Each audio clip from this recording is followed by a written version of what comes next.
Okay, I'll do something thoughtful. I know I should weep. Instead, I read the papers and root for the Grim Reaper.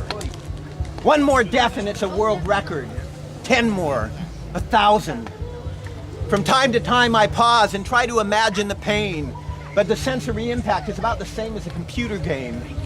It's the numbers, I suppose. The heart doesn't seem to be good at arithmetic.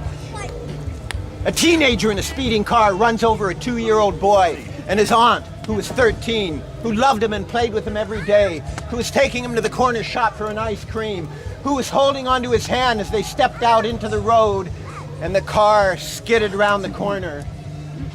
Only the little boy was hurt. Only the little boy was killed. The girl was knocked to the side of the road. Her leg was broken. Her face was bleeding. She was screaming, "Where's the baby? Where's the baby?" This is a true story. I read this in the Times in Edinburgh, crying into my Starbucks coffee.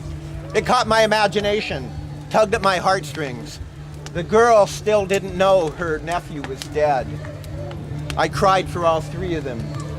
Even the driver was just a kid. I think Al Capone used to cry like this over dogs and small children. Written down my kitchen wall is a quote I first heard from Senator John McCain. Character is who you are in the dark. Sometimes I read this in despair. I fear if I lived in a completely dark world, I would be capable of anything.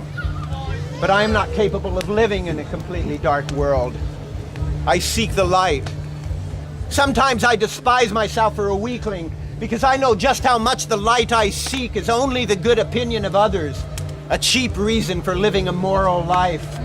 But armies are built on it.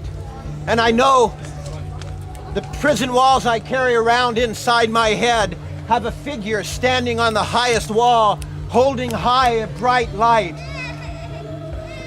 Maybe it's a girl. Maybe her face is bleeding. David Morgan, send some love to David, even though it's not his worst moment.